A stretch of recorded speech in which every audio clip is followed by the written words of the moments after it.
ఈ జగన్మోహన్ రెడ్డి గారి ప్రభుత్వం వచ్చిన తర్వాత ఎక్కువగా మహిళల మీద ఎక్కువ దాడులు జరుగుతున్నాయి. చూసుకుంటే కనుక రమ్య హత్య కేసులు కానివ్వండి, ఎక్కడైనా హత్య కేసులు కానీ ఎక్కువ జరుగుతున్నాయి అండి. దీని మీద ఎవరు స్పందించట్లేదు సార్, ఎందువల్ల అంటారు మేడం? రమ్య హత్య కేసుల్లో చాలా దాడులు జరుగుతున్నాయండి, పట్టించుకోవట్లేదండి. తిరిగి తిరిగి అలసిపోతున్నారు ప్రజలు. మామూలుగా స్పందన అనేది లేదండి. చేస్తామంటారు, దగ్గరికి వెళ్తే చెయ్యరండి పోలీసు డిపార్ట్మెంటు. అన్న విజిలేస్తే వస్తారు ఆడపిల్ల దగ్గరికి అని చెప్తారండి. అవన్నీ బోటకమండి, నమ్మసగే మాటలు కాదండి. చూసుకుంటే కనుక మేడం గారు ఏదైతే దిశ యాప్ను తెచ్చా ఉన్నారు దానివల్ల ఉపయోగం ఉందంటారు అసలు గతం? ఏం లేదండి. అంతా హత్య అయిపోయిన తర్వాత దిశ వ్యాపకాటికి వచ్చేసి ఇదిగో వస్తున్నాం అదిగో వస్తున్నాం అన్నారు. అంతా అయిపోయిన తర్వాత వస్తారండి వాళ్ళు. ఏమీ ఉండదండి, అంత శూన్యమేనండి. చూసుకుంటే కనుక ఏదైతే ఇప్పుడు మహిళా కమిషనర్ గారు ఉన్నారో, ఏదైతే మహిళ మీద దాడి జరిగినప్పుడు స్పందించని వ్యక్తి ఏదైనా ప్రతిపక్ష నేతల మీద ఏదైనా దాడులు చేస్తే వాళ్ళ సభలో ఏదైనా దారుణాలు జరిగితే అప్పుడే స్పందిస్తున్నారు. దీని గురించి ఏంటంటారు? అసలు మహిళా కమిషనర్ అయిన ఆవిడ మామూలుగా వెళ్ళినప్పుడు దాడులు జరిగినప్పుడు వెళ్ళదండి. దాడులు అంతా అయిపోయిన తర్వాత కమిషనర్ నేనున్నానని వెళ్తుందండి. జగనన్న అన్నాడు నేనున్నానని. ఏమీ ఉండదు, అంత బోటకమండి. ఏది చంద్రన్న వెళ్ళిన తర్వాత, పార్టీ వాళ్ళు వెళ్ళిన తర్వాత, వచ్చిన తర్వాతనే వాళ్ళు వెళ్తారండి. ఈ మహిళల మీదంగా ఎక్కువ దాడులు అవుతున్నాయి కానీ ఏమి తగ్గేదేం లేదండి. చూసుకుంటే కనుక మీరు గృహిణి అంటున్నారు కదండి, చూసుకుంటే ఏదైతే ఈ పెరిగిన నిత్యావసర వస్తువులు కానీ, ఈ కరెంట్ బిల్ ఛార్జీలు కానీ అసలు మీ మీద పడుతున్న భారం ఏంది? గతంలో ఎలా ఉండేది, ఇప్పుడు ఎలా ఉంది? ఏ ఇంటికైనండి ఇంటికి నిత్యావసరాలు విపరీతంగా పెరిగిపోయాయండి. ఉప్పులకి, పప్పులకి, కందిపప్పుకి, చింతపండుకి, ఆయిల్ ప్యాకెట్లకి అన్నిటికీ రేట్లు పెరిగినాయండి. గతంలో 100 రూపాయలు ఆయిల్ ప్యాకెట్ అయితే ఇప్పుడు 200 రూపాయలండి. చింతపండు 200 రూపాయలండి. మరి ఉప్పులైనా చింతపండు ఏ ఇంటికైనా 15-20 వేలు చాలటం లేదండి. మధ్యతరగతి సగటు మానవుడు బతకట్లేదండి. ఈ ప్రభుత్వం వచ్చిన తర్వాత ఇంకా ఎక్కువ ధరలు పెంచుతున్నారు కానీ తగ్గేది ఏమి లేదండి. ఇంకా నెక్స్ట్ ప్రభుత్వం మారితే తగ్గిస్తే కానీ మళ్ళీ ఇది అవుద్దండి. చూసుకుంటే కనుక ఏదైతే ముఖ్యమంత్రి గారు హామీ ఇచ్చారో, ముఖ్యమైన హామీ మహిళల కోసం సపరేట్గా నేను వచ్చిన తర్వాత మద్యపానం పూర్తిగా నిషేధం చేస్తానని చెప్పిన వ్యక్తి 3.5 సంవత్సరాలు అయినా కూడా దాని గురించి ప్రస్తావించకుండా ఉండడం ఎంతవరకు అంటారు? మద్యపానం మీద వచ్చే ఆదాయమే తన దాని మీదేనండి. మద్యపానం ఆదాయం అనేది తను తీసేయలేడండి. మహిళలకి తీసేస్తాను అన్న, నేను వస్తాను అని అంటాడు. అంత అయిపోయిన తర్వాత మీరు తాగండి, తందనాలు కొట్టండి, నేను డబ్బు ఇస్తాను అన్నట్టుగా ఉంటుందండి. ప్రభుత్వానికి ఆదాయం వచ్చేది దాని మీద కాబట్టి తీసేయలేడండి, ఆయన వల్ల కాదండి.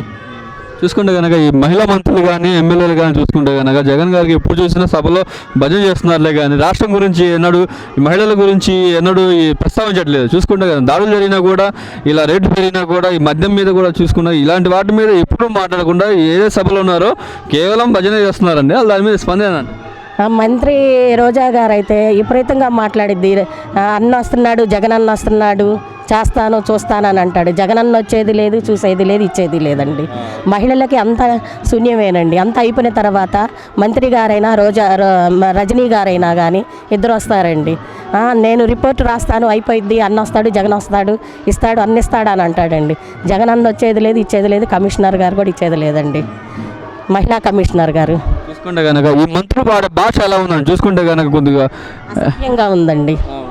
మహిళల మీద అసభ్యంగా మాట్లాడటం, ఇది చేయటం, అంతకంటే ఏమి లేదండి.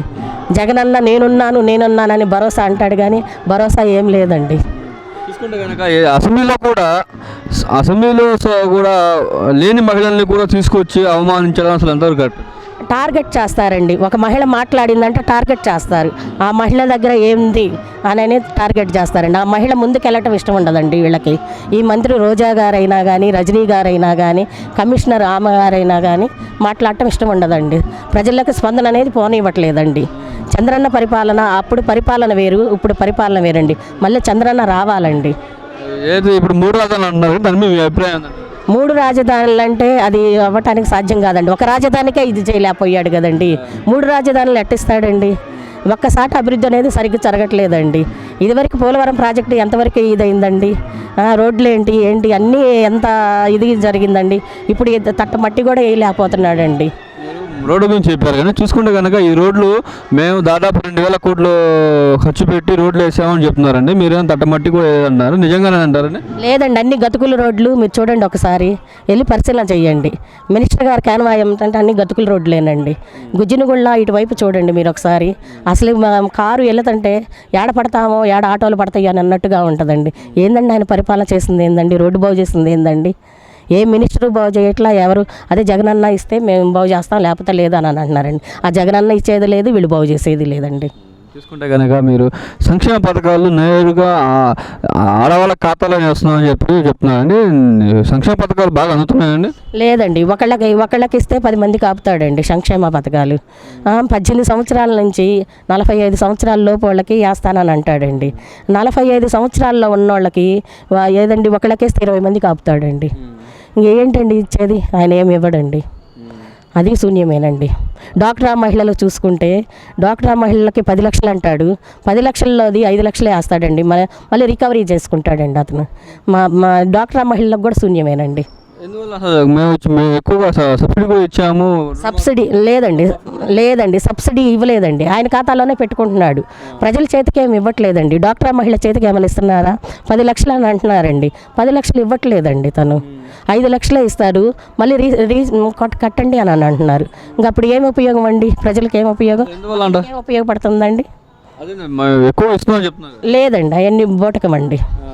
మహిళల్ని మగ్గి పెట్టడమేనండి, అంతకంటే ఏమీ లేదు. వాళ్ళకి రుణాలు కూడా ఇస్తాము, 10,000 ప్రతి సంవత్సరం 10,000 రుణం. ఏదండి తోపుడు బండి వాళ్ళకి 10,000 ఇస్తున్నాడు, ఆ 10,000 ఒకళ్ళకి ఇచ్చేసి 20 మందికి ఆపుతాడండి. ఎక్కడ న్యాయం జరుగుతుందండి? ఆటో వాళ్ళకి అంతేనండి, ఆటో వాళ్ళకి ఒక 5గురికి వేస్తాడు, 20 మందికి ఆపేస్తాడు, మళ్ళీ వాళ్ళ దగ్గర రికవరింగ్ లాగా చేస్తున్నాడు అనమాట. ఇంకా ఆదాయం ఏముందండి? ఆదాయం అనేది లేదు. ప్రభుత్వం ఎక్కడికక్కడ పడిపోయింది.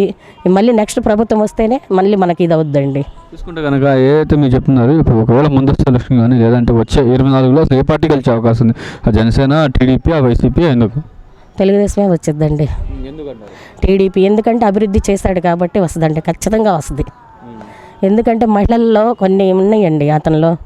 మన డాక్టరా మహిళలు ఏంటి, మళ్ళీ ఇంకా ఏంటండి మన రావట్లే చెప్పండి.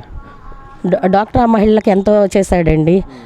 నైపుణ్యంతో లేడీ అనేది ముందుకు రావటం అనేది స్టెప్ చంద్రబాబు నాయుడు వల్లే అయిందండి, ఎవరి వల్ల కాలేదండి, అసాధ్యం.